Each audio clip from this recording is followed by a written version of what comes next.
ये देखिए सर, इसका इसका इसका ये ऐसा धागा होता है, कॉटन की तरह, जैसे आप लोग को फील कर रहे होगे। हाँ, थोड़ा सा ये मलबेरी है जिसकी आपने लाइफ साइकिल देखी सर, ये उसका है, ये ककून मलबेरी।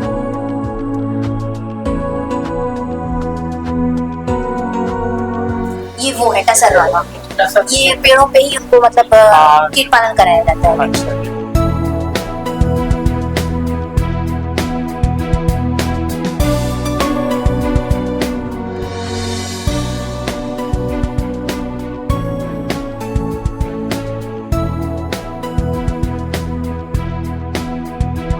इससे साड़ियाँ बनती है, सूट दुपट्टा बनती है, सलवार बनती है।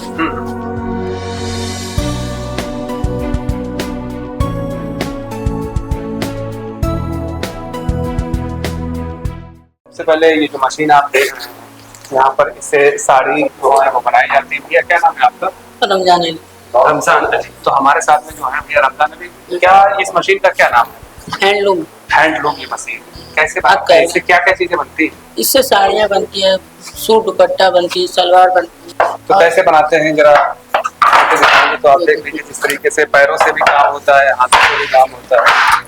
ऐसे इसको क्या बोलते हैं? जो जा रहा है पिकअप, ये पिकअप। हाँ, ये ढरका भी बोलते हैं इसको। अच्छा। हिंदी में जैसे हम लोगों की जो चलाते हैं इसको ढरके बोलते हैं। हाँ।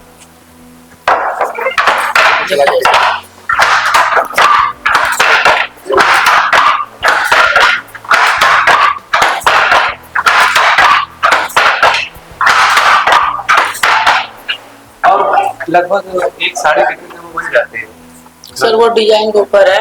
अगर प्लेन बिनेंगे दिन भर में 2 से 3 मीटर। अब साड़ी हफ्ते भर में भी बनती है। अगर कड़ुआ में है साड़ी के ऊपर, जैसे ज्यादा डिजाइन में रहेगा तो महीने भर के रहता है, वो आपके ऊपर है। हाँ। मार्केट में किसको किस रेंज में चाहिए तो उसी रेंज का बनाया जाता है। ऑर्डर भी आता है? और हाँ जी। फिर किस क्वालिटी का? धागा रेशम का है। रेशम का? रेशम का पूरा इसकी प्योर। कॉस्ट मार्केट में कितनी होगी अगर एक रेशम की जो आप बना रहे हैं इसकी वैल्यू करें? मार्केट में तो इसकी ये कोरे पे डायरेक्ट जो रेशम आता है 6,000 रुपये किलो। 6,000 रुपये किलो। अब उसको पूरे बनाते ट्विस्ट करते कपड़े तक बनाने में, इसीलिए साड़ी का कॉस्ट महंगा हो जाता है। उसमें रंगाई, खराई, बीवी, भराई। लागत की अगर हम बात करें तो लागत लगभग एक साड़ी में आप जो बना रहे हैं, जैसे मान लीजिए प्लेन साड़ी है, रेशम की है, तो लगभग कितनी लागत हो जाती है? लागत मिला जुला के 15 से 20,000। 20। फिर वही मार्केट में जाते जाते 50,000 40,000 हो जाती है। कारीगरों का वीविंग जो उसमें, और भी 2 कारीगर जो कढ़ाते हैं उसका सब कॉस्ट उसी में जोड़ा जाता है। इसीलिए 50 से 40,000 सस्ते में है। अगर हल्के डिजाइन में एक धरती का पटोला तो वो 15 से 20,000। देखिए वो सेकंड का साड़ी है, वो वाला जो इसी पर रेशम का है, वो देखिए सामने कैमरा कीजिए। 45,000। तो और भी चीजें इसके साथ साथ कोशिश करेंगे दिखा रहे हैं। अब देखिए ये धागा खत्म हो गया, इसको हम इस पर चढ़ा रहे हैं।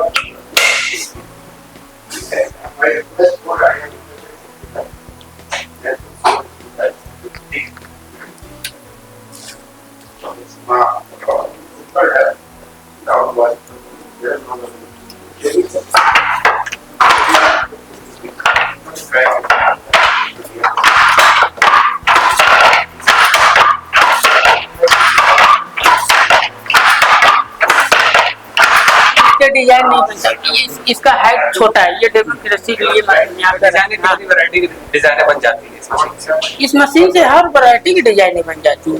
उस डिजाइन को कुछ लेते होंगे, कोई खाका तैयार करते होंगे। हाँ। कैसे पता चलता है कि जो आप धागा पिरो रहे हैं, हाँ। मिला रहे हैं, तो कैसे पता? वो डिजाइन पे डिपेंड करता है। जैसे हम यहाँ पे तो वो है नहीं, उसकी वो कास्ट में हम दिखाते हैं आपको। जैसे ये दबाया जाता है वो डिजाइन उठता है, वो खुद ब खुद हम लोग को बीनने वाले हमको बताता है कि ये कौन सा कलर आप इसमें चलेगा। अच्छा, कितने कारीगरों को उतना नॉलेज होता है, हम लोग जैसे चलाते हैं तो उतना हमको। प्रशिक्षण है इस मशीन का, कैसे क्या देते हैं आप?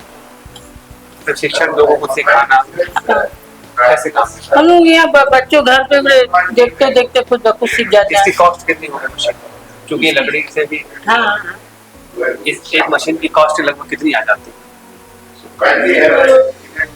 ज्यादा तो नहीं आएगा, 20 से 25 हजार। 20-25 हजार एक मशीन तैयार हो जाती है। ये कहाँ लगाई जा सकती है? मतलब कारखाने होते हैं, घर में भी लगते हैं। घर में जो जमीन के अंदर ये रहता है, ये तो यहाँ पे ढांचे में है नहीं, जो जमीन पे भी रहता है। चलिए आपको साड़ी दिखाते हैं। और भी चीजें हैं लगातार भाई साहब से गुजारिश कर चुके हैं कि दिखाएं और हमको बताएं। मशीन पे लिखा भी जा चुका है, लेकिन यहाँ पर बहुत अच्छे से देखिए ये इसका जो लंबे वाले का ये ताना है, और जो इधर लेफ्ट राइट चलता है इधर तक, जो दाएं बाएं जो करता है इसका नाम बाना है। अब जो इधर इसे लगा है ताना कहते हैं, इसको बाना कहते हैं। हाँ जी, ये बीम है, बीम में ताना लपेटा हुआ है। जी। अब ये छोटा वाला है, ये सेम चीज है, ये सेम यही है। तो आप जो ये मशीन है, हालांकि ये वही मशीन है जो ताने और बाने की बात हो रही थी, तो ये वही छोटी सी मशीन वही चीज ये भी है। छोटी भी मशीन है जो कोई बनाना चाहे जैसे अपने घर में या कहीं पर बना सकते, ये छोटी मशीन आसानी से, इसकी कॉस्ट क्या रहती है? आसानी से। इसका कॉस्ट तो ज्यादा तो नहीं पड़ेगा, वो आपको धागे अगर आप इसमें रेशम का लगा रहे तो महंगा पड़ेगा। अब इसी में कॉटन का लगा दे या उरे खादी का लगा दे तो वो सस्ते में मार्केट में आप अंग वस्त्रम के हिसाब से इससे हम क्या क्या बना सकते हैं? इस छोटी मशीन से साड़ी तो मैंने क्या साड़ी नहीं बनेगी, सिर्फ वस्त्रों में क्या क्या तैयार होता है? रुमाल, अंग वस्त्रम, टिश्यू, रुमाल वगैरह बस ये दो चीजें। रुमाल वगैरह जो गमछे वगैरह होते हैं वो तैयार हो जाते हैं बस। अच्छा, एक दिन में कितने गमछे तैयार हो जाएंगे अगर हम इसमें तो एक दिन में एक ही होगा, इसमें ज्यादा नहीं हो पाएगा। एक दिन में एक हो पाएगा? बस भाई। अच्छा, गमछे तो उसमें भी बड़ी वाली मशीन में तैयार हो जाता है? उसमें शर्ट्स, कुर्ते, साड़ी, बाकी सारी डिजाइन ये मूंगा का है, ये आप लोगों ने ही तैयार किया है? ये बनारस में हमारे फैक्ट्री में सारे भाई। इस कपड़े का क्या नाम? इस कपड़े का नाम मूंगा सेट, सबसे महंगा यही होता है। इसको क्या है, साड़ी है ये दुपट्टा है? हाँ दुपट्टा। दुपट्टे को कितने? इसका प्राइस 9,000। 9,000 का है? हाँ। मार्केट वैल्यू लागत कितनी लगी आपको? मार्केट में 4-5 यही सब है। अच्छा, मतलब कितने दिन में तैयार हुआ ये दुपट्टा? ये दुपट्टा हफ्ते भर में। एक हफ्ते में एक दुपट्टा? अच्छा, इस हफ्ते से अगर इस तरीके से अगर हम देखें तो प्रोडक्शन कम होगा तो जितना ज्यादा प्रोडक्शन होगा तो उतना वैल्यू नहीं, तो उसको कारगर अपने को प्रोडक्शन करेगा नहीं तो फिर पड़ेगा कैसे? उसको अच्छा। प्रोडक्शन तो पढ़ाना पड़ता है ना। और क्या क्या तैयार करते हैं? ये इस कपड़े का क्या नाम है? ये सैफून है, सैफून रेशम का ही है। अच्छा, हाँ। मार्केट वैल्यू क्या है इसकी? इसकी मार्केट वैल्यू 60,000। 60,000। और यहाँ पर आपने ये कपड़ा क्या सूट है या साड़ी? साड़ी है, साड़ी तो लगभग यहाँ पर आपका कितना लागत आ गया? ये तो ऑनर का है, अब ये तो हम यहाँ पे विभाग की तरफ से। अच्छा। हाँ। तो ये सारी हाँ। आप लोग यही बनी हुई सारी? नहीं, सारे बनारस से बनकर आई सारी। मतलब इन्हीं मशीनों से बनारस में हाँ, बनारस किया गया है। उसमें जैकार्ड लगता है ना, जैकार्ड लगता है, जैकार्ड बनाता है। बड़ी वाली, छोटी वाली, 40 चौक के, 80 चौक के, 100 चौक, जितनी बड़ी मशीन की चौक रहेगा उतना बढ़िया डिजाइन उसमें आएगा। हल्के में आएगा तो छोटी छोटी बूटी है। और ये कपड़े कौन को साड़ी हो गई आपके? ये कतान सिल्क है, कतान, और ये रेशमी जरी है। ये 30,000 इसका प्राइस है, ये 40,000 है। अच्छा, आम लोगों को रोजगार से इसको कैसे जोड़ने के लिए क्या क्या किया जाता है सर? आम लोगों तो वाराणसी में ही मेन है उसका। वाराणसी में, और वाराणसी में धागा लेके वहाँ बड़ी बड़ी मशीनें हैं जिसमें इन्वेस्टर्स हैं और एक्सपोर्टर हैं, वही लोग बनवाते हैं उसको। ये तो जैसे ये कपड़ों का हो गया, ये पोस्ट का कौन सेक्टर का हो गया कि जैसे धागा एक बार प्रिपेयर हो गया उसके बाद जो भी आप इसे कपड़ा बनाना चाहें, जो भी साड़ी है, सूट है, दुपट्टा है, अंग वस्त्र है, गमछा है, इस तरह की वो सारी, एक तो ये सेक्टर में रोजगार है जैसे सर ने आपको बताया। एक प्री का कौन सेक्टर है, धागा बनने से पहले का, वो हमारे किसान भाइयों के लिए रोजगार देने में बहुत सहायता कर सकता है। जैसे कुटीर उद्योग की तरह आप उसको ले सकते हैं। उसमें क्या होता है, पहले तो हम कीट पालन करते हैं, रेशम कीट पालन करते हैं। रेशम कीट पालन में होता क्या है कि हमारे निजी भूमि पे भी फार्म है, निजी लोग करते हैं और सरकारी फार्म भी हैं, जैसे हम राजकीय रेशम फार्म कहते हैं। तो उस पे शहतूत की खेती करके, उस पे शहतूत के पेड़ लगा करके फिर वो हम उस पे जो है रेशम, जो शहतूती कीट होता है वो उसकी जो है हम लोग रेयरिंग करते हैं, जिसको हम कीट पालन कहते हैं। तो वो जब एक प्रौढ़ावस्था के बाद उसको हम दे देते हैं किसानों को। किसान उसको कीट पालन करते हैं। उसके बाद उसमें एक स्टेज आती है ककून की, जब कीड़ा अपने चारों ओर जो है वो एक खोल बना लेता है। उस ककून की पैदावार करके किसान जो है आय अर्जित करते हैं। ये एक बहुत बड़ा जरिया बन सकता है किसानों को रोजगार देने का। ग्रामीण क्षेत्रों में पारंपरिक जैसे हम खेती करते हैं, उसके अलावा एक इनकम देने के लिए हम इसको एक यूज कर सकते हैं इसको, और बहुत इसका इस्तेमाल कर भी रहे हैं हमारे ग्रामीण क्षेत्रों में लोग। जी, ये तो अभी तक एक साल में लगभग कितना लोगों को इसका लाभ मिल जाता है और कैसे बढ़ावा, कितने किसान जुड़ जाते हैं? और लमसम जैसे आप अगर एक औसतन आप आय की बात करें तो लगभग 1.5 से 2 लाख है, ये इतनी हो जाती है इनकम। अगर क्रॉप अच्छी हो रही है तो ये हो जाता है। एक तो एक शहतूती हो गया, एक टसर का भी होता है, वो जंगली एरिया में होता है। टसर का है, एरी का है, अर्जुन का पेड़ होता है, उस पे टसर का कीड़ा होता है, वो रेशम अलग होता है टसर का। एरी का होता है वो करंडी देखो, हाँ इसको नहीं बोलते हैं। हाँ, वो होता है। तो वो उतना इंडिया में नहीं होता जितना शहतूती होता है हमारे। मतलब इस प्रोसेस में कितना समय लग जाता है, पालन से लेकर कीड़े का और उस तरीके से बनने का प्रोडक्शन तक लगभग कितना समय लगता है? जैसे हमने आपको बताया कि प्री ककून सेक्टर और post cocoon sector. Pre cocoon sector में क्या है, रेशम के जो कीड़े होते हैं यानी कि एग स्टेज से लेकर के ककून बनने तक का, ये प्री ककून सेक्टर में आएगा। तो इसमें लगभग आपका 1.5 महीने लगभग समय आप मान सकते हैं पालन में, जिसे आप सिल्क वर्म रेयरिंग कहते हैं। जी, ककून तक बनने में। उसके बाद ककून के बाद ये वो आकार हो जाता है, हाँ, स्ट्रक्चर बन के तैयार स्ट्रक्चर बन गया। उसको हम प्रोसेसिंग करते हैं धागा निकालने के लिए, जिसको हम कहते हैं रीलिंग। रीलिंग करने जब धागा निकलेगा, उसकी ट्विस्टिंग होगी, फिनिशिंग होगी, रंगाई होगी, देन उसके बाद वो कपड़ा बनने में यूज होता है। अच्छा, कीट पालन को लेकर क्या क्या हमारे विभाग की तरफ से किया जा रहा है? हमारे यहाँ कुछ योजनाएं चल रही हैं, राज्य सरकार की भी योजना है और सेंट्रली स्पॉन्सर्ड स्कीम्स भी हैं। तो उसमें जो सेंट्रली स्पॉन्सर्ड स्कीम है उसमें उनको पेड़ लगाने के लिए भी जो है सब्सिडी दी जाती है। कीट पालन घर बनाने के लिए भी सब्सिडी दी जाती है। कीट पालन करने में जो शुद्धिकारक यूज होते हैं उसके लिए भी सब्सिडी है। ट्रेनिंग के लिए भी सब्सिडी मिलती है, और जो कीट पालन में जो इक्विपमेंट्स यूज होते हैं उसके लिए भी सब्सिडी किसानों को सरकार की तरफ से दी जा रही है। प्रोसेस जो पोर्टल पर होता है प्रोसेस करने का, कि हमने कब प्रोसेस किया, कब तक हमको सब्सिडी मिल जाएगी, इसका जो ड्यूरेशन होता है, डॉक्यूमेंटेशन होता है, उसमें समय कितना लग जाता है? डॉक्यूमेंटेशन में सर ये ऐसा है, इसमें हमारा जो पोर्टल बना हुआ उसमें आप अप्लाई करते हो, और ये जो पोर्टल का क्या नाम है? पोर्टल का रेशम मित्र पोर्टल नाम है। रेशम मित्र पोर्टल के माध्यम से हमारे जो जिले में अधिकारी हैं वो जो है अप्लाई करवाते हैं। आप अप्लाई कर सकते हो या उनके थ्रू भी करवा सकते हैं आप। और उसमें एक नियम बने हुए हैं कि आपको क्या क्या डॉक्यूमेंट चाहिए, वो सारी जो है फॉर्मेलिटीज आप पूरी करने के बाद आपको वो काम करना होगा। आपको कॉन्ट्रैक्ट भी करवाया जाता है, और फिर उसके बाद उसमें रहता है कि आपको इतने साल 2 साल तक या 5 साल तक जो है आपको पेड़ लगाने हैं, आपको कीट पालन करना है। और फिर उसके बाद आप जितना अच्छा आपका काम होगा, कंडीशंस भी उसमें रहती हैं कि अगर अच्छी कंडीशंस होंगी तो आपकी जो मेहनत है वो और अच्छा जो है आपको रिजल्ट देगी। कंडीशंस भी, इसमें मौसम भी कभी कभी वो इसमें रोल प्ले करता है। जी, जैसे टेम्परेचर भी एक इसमें सर्टेन टेम्परेचर होना चाहिए, ह्यूमिडिटी होनी चाहिए, तो वो भी रोल इसमें काफी जो है अफेक्ट करता है इन सब चीजों का। तो जैसे ये आवेदन करने के बाद आपका हो गया, अब अनुबंध हो गया, उसके बाद आप काम करिए, ककून बनाइए, और मार्केट होती है, बाहर के व्यापारी भी आके इसको ले जाते हैं। अगर लोकल मार्केट है उसमें आप बेच पाओ तो लोकल मार्केट में भी आप बेच सकते हैं। अभी हमारी विभाग ने MSP भी निर्धारित किया है। उसका प्रोसेस क्या है? MSP का MSP भी हमारे यहाँ से जैसे होता है ना बाकी फसलों में, एग्रीकल्चर में गेहूं का, चावल का, इस तरह से ककून का भी जो है अलग अलग सेक्टर में निर्धारित हो गया। अभी रिसेंटली ही हुआ है, अभी ज्यादा टाइम नहीं हुआ है। तो इससे भी किसानों को बहुत मदद मिलेगी। जैसे होता है कि कुछ लोग ज्यादा में बेच पाते हैं, कुछ लोगों को कम दाम मिल पाता है, तो वो निर्धारित हो पाने से किसानों को एक मिनिमम, जैसे होता है ना मिनिमम सपोर्ट प्राइस की तरह पैसे ले सकते हैं। एक मिनिमम ककून प्राइस एक हो गया कि इससे नीचे पे आप उसको बेच नहीं पाओगे। जी, तो किसानों के लिए भी एक फसल जब अच्छी जी, ना हो जी, कि ऐसा लगे कि किसान को नुकसान होने वाला जी, है, जी। ताकि जो एक दूसरे को टच है वो बना रहे, लगा प्रॉपर तरीके से कम्युनिकेशन अच्छा होता रहे, जी, उसमें क्या होता है, कैसे सुझाव दिए जाते हैं जी। किसान भाइयों को।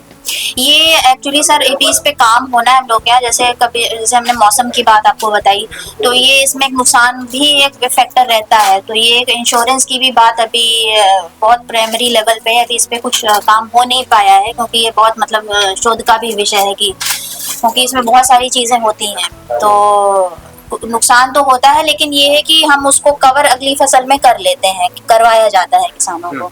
जी, बीमा हो सकता जिसको कहते हैं। हाँ बीमा, अभी बीमा तो नहीं है हम लोगों के यहाँ, नहीं बीमा अभी नहीं, क्योंकि उसमें काफी सारी चीजें जो है वर्कआउट करने के बाद, हाँ अभी इन वो प्रोसेस है। इन प्रोसेस है, अभी वो बहुत प्राइमरी लेवल पे आप उसे कह सकते हो। अच्छा। जी जी, तो वो पहले तो बहुत सारी उसको स्टेक होल्डर्स की बैठक भी करनी पड़ेगी उसके लिए कि क्या हम कर सकते हैं, क्या उसमें प्रोज एंड कॉन्स हैं उसके, तो उसके अच्छा, हिसाब इस से तरह जो होता है कैसे क्या स्टेप फर्स्ट ये स्टेज कहाँ से ये स्टार्ट? यहाँ से आप इसको मानोगे, ये जो सिल्क मॉथ होता है ये एग लेइंग करेगा, यानी कि अंडे देगा। ठीक है। देन उसके बाद इनके अंडे जो होते हैं 10 से 12 दिन का इंक्यूबेशन पीरियड होता है, उसके बाद ये हैच करेंगे, मतलब अंदर से इसमें कीड़े निकलेंगे। ठीक। उसके 3 से 4 दिन बाद फर्स्ट मोल्ट होता है 24 घंटे का। उस 24 घंटे के स्टेज को पार करने के बाद ये 2-3 दिन तक ये फर्स्ट स्टेज में रहेंगे, फर्स्ट यानी फर्स्ट मोल्ट में, पत्तियां नहीं खाते हैं। उसके बाद ये सेकंड मोल्ट में आ जाएगा, ये सेकंड मोल्ट भी 24 घंटे का ही होता है, मतलब इस स्टेज में 24 घंटे तक रहेंगे, एक दिन पूरा इस स्टेज में रहते हैं, वो शेड करने लगते हैं अपनी स्किन। उसके बाद फिर 3-4 दिन का पीरियड होता है, उसके बाद थर्ड मोल्ट में आएंगे, ये भी 24 घंटे का सर पीरियड होता है। उसके बाद उतने ही गैप के बाद ये फोर्थ मोल्ट में आएंगे, मतलब इसमें टोटल 4 मोल्ट होते हैं, 4 मोल्ट। फोर्थ मोल्ट में के 30 से 36 घंटे के ड्यूरेशन के बाद लगभग 1 हफ्ता, उसके बाद ये जो इसका कीड़ा होता है, सिल्क वर्म होता है, वो मैच्योर हो जाता है। मैच्योर करने की वजह से हमने आपको वहाँ पे बताया था कोकून बनाता है अपने चारों तरफ। हाँ, वो धागा की एक लेयर बनती जाती है, जैसे ये है, ये आप देख सकते हैं, ये इसके अंदर कीड़ा हुआ है, इसमें कीड़ा है, इसमें मरे हुए हैं। जी जी, इसके अंदर है, हाँ डेड है। उसके बाद सर ये कोकून बन गया, कोकून बनने के बाद इसके अंदर जो कीड़ा है उसको हम वर्म नहीं कहेंगे, उसको हम प्यूपा बोलेंगे, जैसे ये बना हुआ प्यूपा। उसके बाद जब ये और मैच्योर हो जाएगा, लगभग 1 से 2 दिन के पीरियड के बाद इसमें से जो मैच्योर हो गया प्यूपा, उसके बाद कीड़ा बन के फिर निकल जाएगा, और मेल फीमेल मेटिंग करते हैं। उसके बाद फिर एग लेइंग प्रोसेस, ये पूरी लाइफ साइकिल होती है सर। जी ये चलता रहता है। उधर का भी ये मलबेरी का, जैसे मैंने आपको बताया था, जैसा आपने बताया था पहले। ये मलबेरी का। सेकेंडरी क्या है? ये दिन, ये इसके बाद एरी का है, अच्छा, ये एक दूसरे टाइप का होता है, इसको हम अहिंसा सिल्क बोलते हैं, ये अलग होता है, व्हाइट कलर के होते हैं। जी जी, इसको अहिंसा सिल्क बोलते हैं। ये देखिए सर, इसका ये ऐसा धागा होता है, कॉटन की तरह, जैसे आप लोग को फील कर रहे होगे। जी जी, सॉफ्ट है ये कॉटन। और इसको अहिंसा सिल्क इसलिए कहते हैं क्योंकि इसमें उसमें क्या हुआ, आप धागा निकालने के लिए कोकून से कीड़े को मारोगे, आप बॉईल करते हैं तो उसमें कीड़ा जो है मर जाता है, मारते हैं इसमें मरता नहीं, इसमें ऑलरेडी इमर्ज हो जाता है। अच्छा जी, इसमें इमर्ज हो जाता है, उसके बाद हम इससे रील करते हैं एरी का धागा। सेम प्रोसेस में, सेम प्रोसेस वही, सेम प्रोसेस वही। कितने दिनों का जाता है? 1 हफ्ता तो इधर ये हो गया था आपका? नहीं, 1 हफ्ता तो नहीं, आप इसको कहोगे महीने 1.5 महीने आप कह सकते हो। हाँ, 1 महीना लगभग आप मान सकते हो। सेम प्रोसेस है ये, बस इसमें डिफरेंस ये है कि इसमें कीड़े को मारना नहीं पड़ता, इसमें ऑलरेडी निकल जाता है, उसके बाद हम धागा निकालते हैं कोकून से। ये है इसमें सारा प्रोसेस। अगर निकल जाएगा कीड़ा तो ये खराब हो इसकी क्वालिटी खराब हो जाएगी। अच्छा, ये हाँ। डेड है अभी इसके? जी जी जी जी, डेड है ये। इसकी भी कई तरह की क्वालिटी होती है। आपने जो बताया डेड वाला कीड़ा होगा इसके अंदर, ये मलबेरी है, जिसकी आपने लाइफ साइकिल देखी सर, हाँ। ये उसका है, ये कोकून मलबेरी का, ये उसका ये उसका धागा है सर, ये उससे देख निकाला हुआ सकते धागा हैं। है। बिल्कुल बिल्कुल सर, इसमें भी कई क्वालिटीज होती हैं, बहुत क्वालिटी होती है। क्वालिटी होगी सब। जो टॉप क्वालिटी का होगा वो कोकून ए होता है, और उससे कम क्वालिटी का बी सी, मतलब 3-4 ग्रेडिंग होती है इसकी कोकून की। तो जितना अच्छा कोकून होगा उससे निकलने वाले धागे की क्वालिटी भी उतनी बेटर होती है। ये होता है सर इसमें, ये डिफरेंट टाइप से जाके। भैया बताइए ये कौन कौन सा है? वो उसका कपून है, वो सामने ये देखिए सर, ये जो आपको बताया था वाइल्ड में होता है, जंगल में, ये वो है टसर वाला, टसर। ये पेड़ों पे ही उनको मतलब हाँ। कीट पालन कराया जाता है। अच्छा, ये वो पेड़ उसे पर पे अधिकतर लेयर किए जाते हैं जी, कीड़े छोड़ दिए शाखाओं जाते पर, हाँ। हैं जी जी, वो उस पे फीड करते हैं पत्तियों पर पत्तियों और पे फिर ही उसी पे बनाते कोकून हैं। बनाते हैं जी। ये वो वाला चीज़ है, उधर के मोस्टली देखा जाता है घरों में, अगर हम शहतूत वगैरह या कोई और पेड़ पौधों में जी। मोस्टली पाया जाता है जी जी, कि वही कीड़ा। वही कीड़ा है, वही कीड़ा है। ये अर्जुन की पत्तियों पर फीड करता है जी। और ये मूंगा चीज़ है, आसाम का। ये आसाम से आया है मूंगा शिल्प। ये बहुत मतलब सबसे- कम प्रोडक्शन है इसका। अच्छा, उस हमने उसी यहाँ रीजन अपने यहाँ यूपी में यूपी में नहीं होता है, यूपी में नहीं यूपी में होता नहीं है, आसाम से ही आया है। जी जी। बाकी सारी चीजें अपने उत्तर प्रदेश में जी, अवेलेबल है। उत्तर प्रदेश में तीन टाइप का है सर। अच्छा, ये ये कीड़ा है। सर, इनको भी दो लोग काम किया करता रहा। बाकी बेसिक चीजें सब उत्तर प्रदेश की है। जी जी सर, हाँ। यूपी में सिर्फ ये वाला छोड़ के जो मूंगा है, तीनों समय चीजें समय होती पर हैं। किसान भाइयों को इन सब चीजों के लिए अवेयरनेस करना, जी, ये हम कैंप के अकॉर्डिंग हम लोग उनको बता सके कि हम ये कर सकते हैं, जी कम से कम में कर सकते हैं, पालन कैसे कर सकते हैं, इन प्रोसेस कैसे, उसके लिए क्या कर सकते हैं। ये जैसे हमने आपको बताया, हम लोग के यहाँ जो सेंट्रल स्पॉन्सर्ड स्कीम है और स्टेट की भी जो स्कीम है, स्टेट की जो स्कीम है उसमें भी हमारे यहाँ जैसे ट्रेनिंग प्रोग्राम्स हैं, ट्रेनिंग प्रोग्राम्स में भी हम उनको ट्रेन करते हैं, हम उनको अवेयर करते हैं। बेनिफिशियरी अवेयरनेस प्रोग्राम करके हम लोग क्या एक है उस स्कीम में ही जो कंपोनेंट्स हमने आपको बताए थे, उसमें अवेयरनेस प्रोग्राम करके स्कीम है कंपोनेंट, उसमें हम किसानों को अवेयर करते हैं कि आप कैसे इस रेशम कीट पालन के कार्यक्रम को हमारी सरकार की सहयोग से अपना सकते हैं, अपनी आय को बढ़ा सकते हैं। और उसके अलावा जनपद स्तर पे भी किसान गोष्ठियां हम लोग आयोजित करते रहते हैं, फार्म स्तर पे करते हैं, चौपाल लगाते हैं। तो इस तरह से हम किसानों को उसमें महिलाओं की भी भागीदारी अच्छी खासी होती है। महिला को कुछ इस व्यापार करने के लिए 90% या 80% पुरुषों को 50% छूट नहीं, ऐसा नहीं है सर, उसमें ये महिला इस तरह का categorization- सक्षम बन सके, महिला खुद कुछ जी, कर सके। अभी ऐसा तो नहीं है कि स्पेसिफिक एक जेंडर बेस्ड कुछ हम लोगों ने ऐसा कुछ किया हो, ऐसा नहीं है। उसमें ये है कि कैटेगरी वाइज जनरल कैटेगरी के अगर बेनिफिशियरीज हैं तो उनको जनरल कैटेगरी के बेनिफिशियरीज को हम लोग 90% 75% जो सरकार की तरफ से सब्सिडी देते हैं, उसमें 50% सेंट्रल गवर्नमेंट का शेयर होता है, 25% स्टेट का शेयर होता है, और बाकी जो बचा होता है वो बेनिफिशियरी को अपना शेयर लगाना होता है जी। और अगर SC ST कैटेगरी के हैं तो उसमें हमको 90% सब्सिडी दी जाती है सरकार की तरफ से। सरकार की तरफ से जी। इस प्रोसेस को कह सकते हैं कि महिलाएं, क्योंकि ग्रामीण स्तर से हमारा ये स्कीम उनके लिए ग्रामीण बहुत अच्छा है उनके लिए, क्योंकि इनको कहीं बाहर नहीं जाना, उसके लिए घर पे ही कर घर में सकते हैं। कैसा माहौल होना चाहिए, वातावरण क्या होना चाहिए, क्या क्या चीजें हाँ, इनके लिए स्पेसिफिक जैसे आप 25 to 27 डिग्री टेम्परेचर आप मेंटेन करें, ह्यूमिडिटी मेंटेन करें। जनरली आप घर में वैसे को कर नहीं सकते, आप हमारे फार्म पे जाकर कर सकते हैं, क्योंकि ग्रामीण परिवेश में उतनी सुविधाएं नहीं होती है, लोगों के पास उतना उस तरह का इतना सुविधा नहीं होता, तो उसके लिए ही हम उनको लाभ देते हैं। फार्मिंग करने के लिए ये सारी चीजें लगातार उत्तर प्रदेश सरकार और या अन्य तरीके से आप लोग देते हैं। बिल्कुल बिल्कुल। नई परियोजनाएं जो है प्रत्यक्ष और अप्रत्यक्ष रूप से कैसे क्या लागू कर सकते हैं, आगे बढ़ावा दे सकते हैं, सोचिए। अभी पिछले साल ही हम लोग के यहाँ विभाग में मुख्यमंत्री रेशम विकास योजना नाम से राज्य सरकार की नई योजना जो है सैंक्शन की गई है मुख्यमंत्री जी की तरफ से।